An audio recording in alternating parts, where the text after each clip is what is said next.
దొండకాయలు ఫస్ట్ క్లీన్గా కడిగేసి మంచిగా ఇట్లా నూనె వేసి ఫస్ట్ దొండకాయలు వేసి కొంచెం ఉప్పు వేసి దొండకాయలు కొంచెం వేగినాక మనం అందులో ఒక టమాటా వేసి అది కూడా మంచిగా ఇట్లా వేపుకోవాలి. వేపుకున్న తర్వాత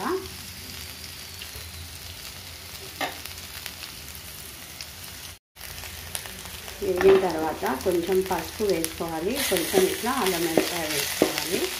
వేసుకొని అది కూడా కాస్త బాగా వేసుకోవాలి.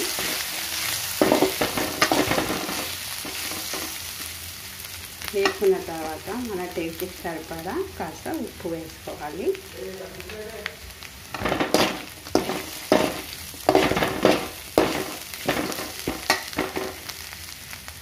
కొంచెం గరం మసాలా పౌడర్ వేసుకోవాలి.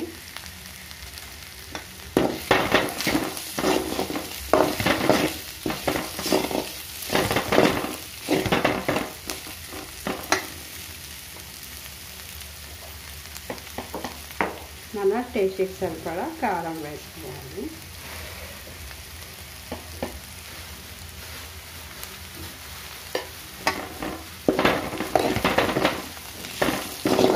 ఇది పప్పులు కానీ చపాతీలో కానీ చాలా బాగుంటుంది దొండకాయ వేపుడు. ఇలా చేసుకుంటే మీరు కూడా ఒకసారి ట్రై చేయండి. Thanks for watching.